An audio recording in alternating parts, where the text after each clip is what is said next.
Saturday was the deadline for NFL teams to cut down their rosters to 53, and we were all anxious to hear what would happen with Tim Tebow and the Eagles, especially Stephen A.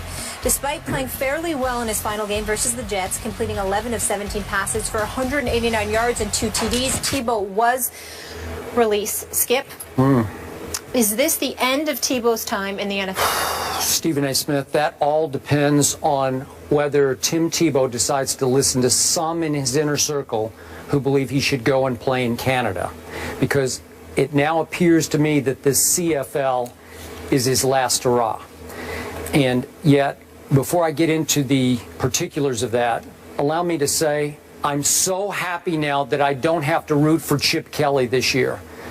Listen, Chip Kelly, what a snake in the grass he was in the end to Tim Tebow. After all the proclamations about how much he loved Tim and this is his guy and wants him on his football team and the it factor and this and that and blah, blah, blah, blah, blah. What did Chip Kelly do after he surprised many people out there, not just me? I think most people were stunned that he whacked Tim Tebow, cut him, and as Tim is walking out the back door, he kicked him in the behind by signing Stephen Morris off the waiver wire, who had just been cut by the Jacksonville Jaguars, who kept Bortles and Chad Henne. So Stephen Morris couldn't even make that team, and Chip Kelly signed him and kept him on the 53-man roster. Are you kidding me? A second-year guy, undrafted free agent last year, in place of Tim Tebow. Are you kidding me? What an insult that was to Tim Tebow, especially after the way Tebow played. And unfortunately, you weren't around then, but his last preseason game, Tim Tebow, he showed out. He was pretty good that game. We read the numbers. And he did, you did. And he got to play in the second quarter, albeit against second-teamers, and the fourth quarter. But the 10 out of 19's a little diluted because there were 3 big drops in that game. And he threw 2 beautiful down-the-field footballs that started to look a little bit like the old unleashed Tim Tebow. He started to get a little swagger, a little rhythm, a little flow, a little momentum. We know how his emotions can carry a whole football team. And I'm thinking, okay, under huge pressure, last hurrah, last-ditch effort, he put it on the table and said, here, Chip Kelly, I've come this far. And Chip said, well, you know, he just hasn't had enough reps. So to me, just to kick Chip Kelly back in the butt, why shouldn't Tim just go on to Canada then? He's going to have to swallow a whole lot of pride because obviously he did win a Heisman Trophy and he did have an unbelievable 2011 run as a starting National Football League quarterback for the Denver Broncos, from 1-4 to a division title and a playoff game win over your Pittsburgh Steelers. You will remember it for the rest of your life. Despite all that, you swallow your pride, you go to Canada, and you get your reps. The great Warren Moon had to go to Canada to get his reps and show the NFL what it was missing.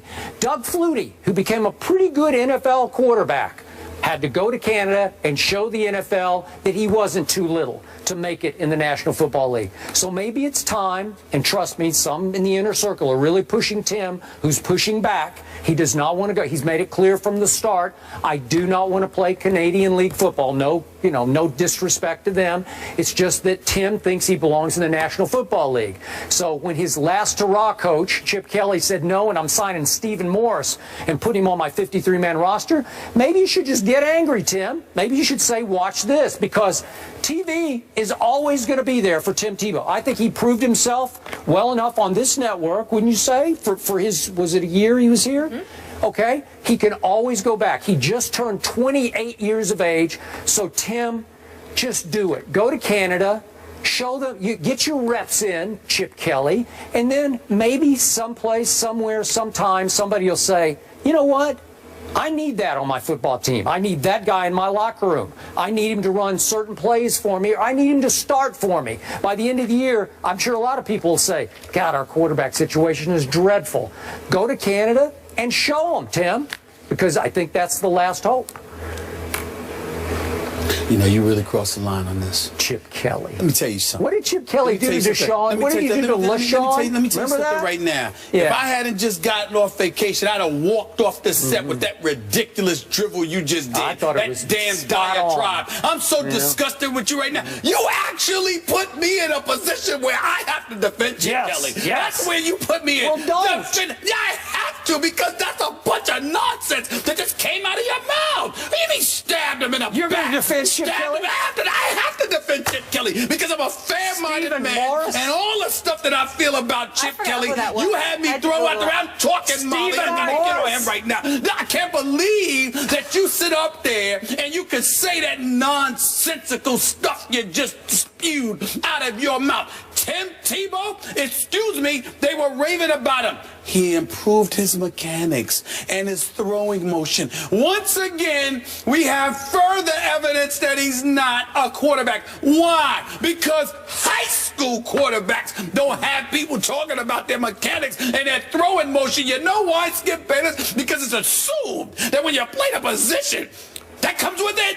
It's the first thing you should have. So the fact that Tim Tebow is going through high school, won 2 national championships in college, went to the pros, won a playoff game, and in 2015, we're still sitting here talking and praising him for his throwing motion and his mechanics. You know what I'm waiting for next? What are we going to praise him for next? The kind of damn cereal he eats for breakfast? I don't want to hear that. The fact of the matter is he looked good in his last preseason game. And you know why it's such a big deal? Because it was a damn aberration. That's why. Because he's Tim Tebow. He can't throw. It's that simple. I like him. He's my friend. Did you watch him in the last game? I want him to come. I want him to come back and work for the SEC with ESPN. I want him to make some money in television. He's a beautiful human being. And if he stays in football, maybe, just maybe, if Tim Tebow wasn't as pig-headed as Skip Bayless, can't deviate, can't move around, can't adjust, can't understand that you can't play quarterback. Maybe you should be a tight end.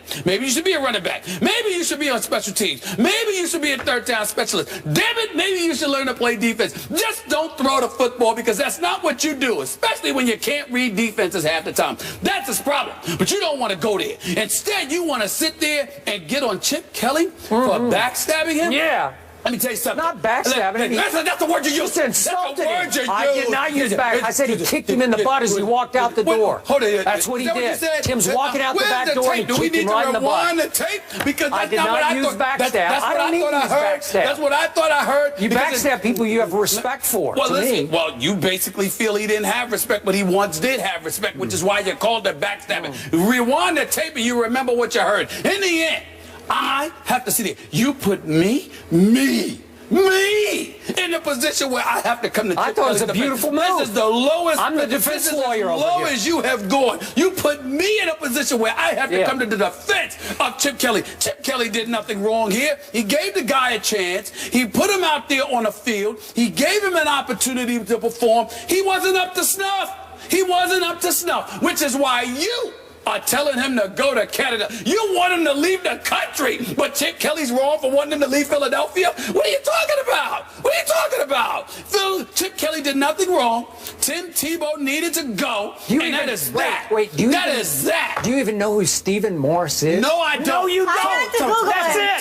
Bingo. I just closed the case. That's where I'm going. That's where I'm going. What does it say to you that some dude off of Jacksonville, who we've never heard of, gets signed immediately when Tim Tebow can't? Does it not tell you? I mean, Bill Belichick has said no, okay? Bill Belichick has said no. John Fox has said no. Now you got this situation where Chip Kelly has said no. Rex Ryan sabotaged the man when he didn't have a quarterback. And he still sabotaged Tebow. When will you learn? When will you learn it is over? It is done. He needs to play another position. John Fox did not say no. He was able to sign Peyton Manning. He said yes to Peyton Manning. Well, excuse me. Well, some people would argue that Tim Tebow has a better QBR rating than even Aaron the last 5 minutes. The last 5. Oh, stop it. Oh, Do you understand how ridiculous that sounds? No, it's just a fact. Can I ask you about He's got me defending Chip Kelly. Do you think Chip Kelly had any ulterior motives? Do you think he maybe planned on always releasing Tim? It does not matter. I did not think about it, Molly. I'm not giving it a second thought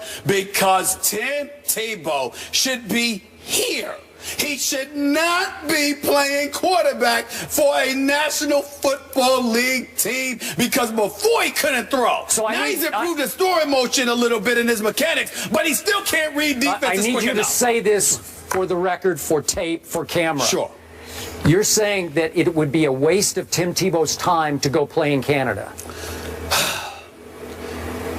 At the quarterback position, yes. Yeah, we're talking about it. No, I'm not talking about playing fullback, okay? I'm talking about quarterback.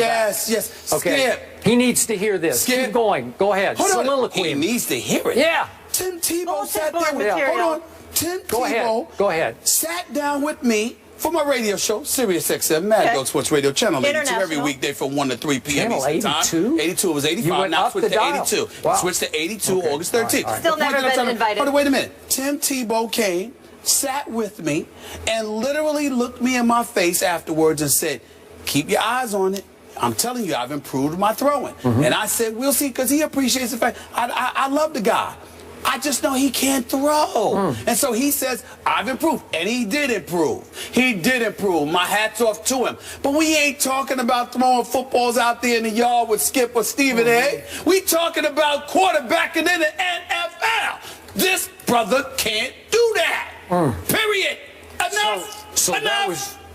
that was all just an aberration on that last night. That was wait, maybe it was just a mirage. Yes. Maybe I didn't. Maybe I dreamed it. I dreamed it. Yes. Oh, he didn't not really that you do dreamed it. But it was an aberration. Okay. Like I told you, a dead clock is right twice a day. It doesn't matter. Whatever you see, it don't get caught up in it. At the end of the day, he can't read defenses quick enough and doesn't have the throwing capability to offset. So I have one last question. That's it. So how did that same guy in 2011 who can't throw take a dead-in-the-water 1-4 team to a division title? I'm answering that question with a question. How? I'm answering that question with a question. Answer. Why do you sit there and get to ignore the fact that just a year earlier, Aaron Rodgers won a Super Bowl, but I need to remember how Tim Tebow won one playoff game? Why do I have to remember the one playoff game, but you can't remember a Super Bowl title? How is that? How is that? Just a year earlier? It Yes, was like 2010. 8 years old. 2010. Come on. That was 2010. That was a long time ago. That was prehistoric. Do you understand why you listen? I know you know your football, but do you understand why sometimes you come across like you should be banned because you sat up there and said that Tim Tebow, you would prefer him in the fourth quarter than Aaron Rodgers? How did he do that? How did he do it? Aaron Rodgers?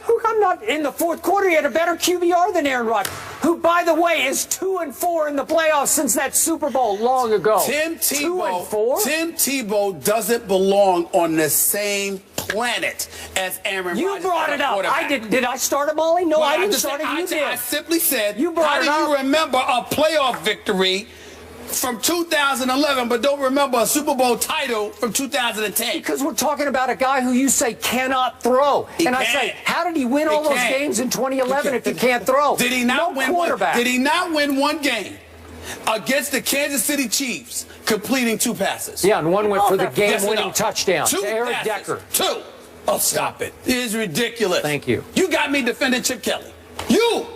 This is the lowest of the low. It was inspired. Man, go to break. Please, excuse me. I'm sorry. Go to break, Mom. Go. I can't take this, man. Right? I just can't take him right now. You're ridiculous. Philly's finest. They're back, everybody, in rare form. All right, one of the Williams sisters will be in the semis, but which one? That's the question. Do Serena and Venus get enough love? The guys will debate that coming up. Put your hands in the air if you